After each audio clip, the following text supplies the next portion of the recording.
If you're about to spend around $40,000 on a hybrid SUV in 2026, this decision could quietly cost you thousands over the next decade. Not because either vehicle is bad, but because one of them fits long-term ownership far better than most buyers realize. Today, we're putting the 2026 Honda CR-V Hybrid head-to-head with the Toyota Crown Signia in a true 10-year ownership test.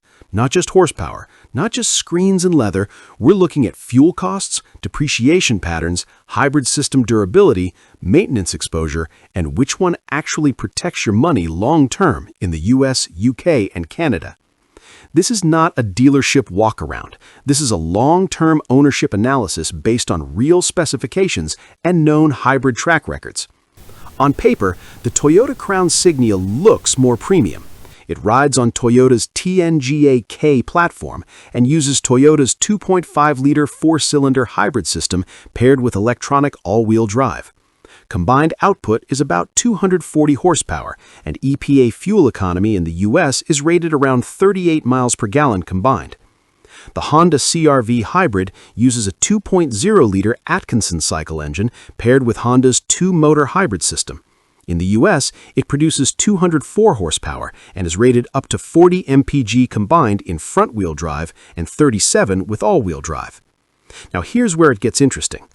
The Crown Signia is more powerful, but it's also heavier, roughly 4,300 pounds depending on configuration. The CR-V Hybrid typically comes in several hundred pounds lighter. Over 10 years, weight matters. More mass means slightly higher tire wear, potentially more brake load, and marginally higher long-term drivetrain stress. Not dramatic, but measurable. But the real difference isn't horsepower or weight, it's system philosophy. Toyota's hybrid system in the Crown Signia is a well-proven design derived from decades of Toyota hybrid engineering. It uses a planetary gear eCVT setup that has demonstrated exceptional durability in models like the Camry Hybrid and RAV4 Hybrid. Historically, Toyota hybrid battery packs have routinely lasted well beyond 150,000 miles with minimal degradation under normal use. Honda's two-motor hybrid system in the CR-V Hybrid is also highly regarded and has shown strong reliability in North America since its introduction. It operates differently, often driving the wheels electrically at low speeds and engaging the engine more directly at highway speeds. It's efficient and smooth, but not as long-proven in high-volume hybrid history as Toyota's architecture. Now let's talk money, because that's what most people underestimate. Assume 15,000 miles per year in the US. Over 10 years, that's 150,000 miles. At 40 mpg combined for a CR-V Hybrid FWD versus 38 for the Crown Signia, the difference is small, roughly 2 mpg. At $3.50 per gallon average fuel cost over time, that translates to a few $100s in favor of the CR-V over a decade. Fuel savings alone will not decide this purchase. Depreciation might. Honda CR-V models historically hold resale value extremely well in North America. The CR-V has consistently ranked among the strongest resale performers in the compact SUV category. Toyota also has excellent resale strength, but the Crown Signia is a newer nameplate in this body style. That introduces some uncertainty. Newer models sometimes take longer to establish resale predictability. And this changes everything. If resale stability is your priority at year 8 or 9, the CR-V Hybrid currently carries the safer historical pattern. Now let's consider hybrid battery replacement risk. Both manufacturers offer long hybrid battery warranties in the US, typically 8 years or 100,000 miles federally and longer in certain CARB states. Toyota and Honda both have strong records here. Actual replacement outside warranty can cost several $1,000s, but documented failure rates for modern hybrid batteries remain low when vehicles are properly maintained. Maintenance complexity is similar for both. Oil changes, coolant service for hybrid systems, brake fluid, filters, nothing exotic.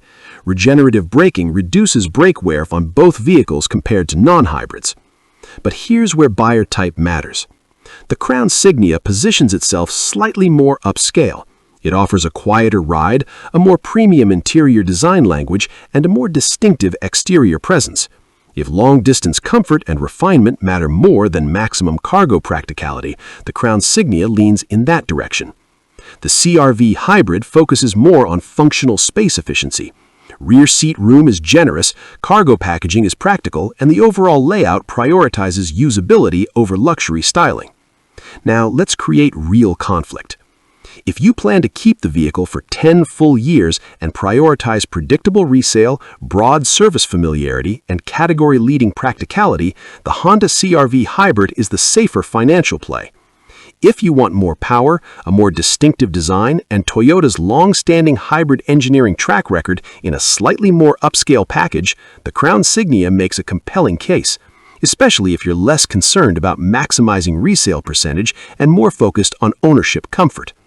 But do not buy the Crown Signia if you're stretching your budget just for the premium badge and trim feel.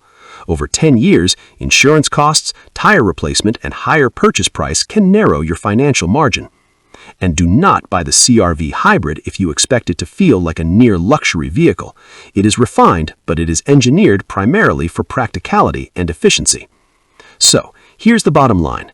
If your priority is lowest financial risk and historically strong resale stability, choose the Honda CR-V Hybrid. If you want more power, a more distinctive design, and Toyota's long-standing hybrid pedigree in a slightly more upscale package, choose the Toyota Crown Signia. Neither is a bad choice, but they serve different ownership personalities. Now, I want to hear from you.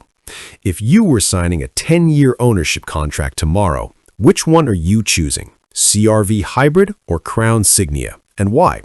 Drop your decision in the comments. If this breakdown helped you think beyond specs and focus on real ownership consequences, subscribe for more long-term automotive analysis.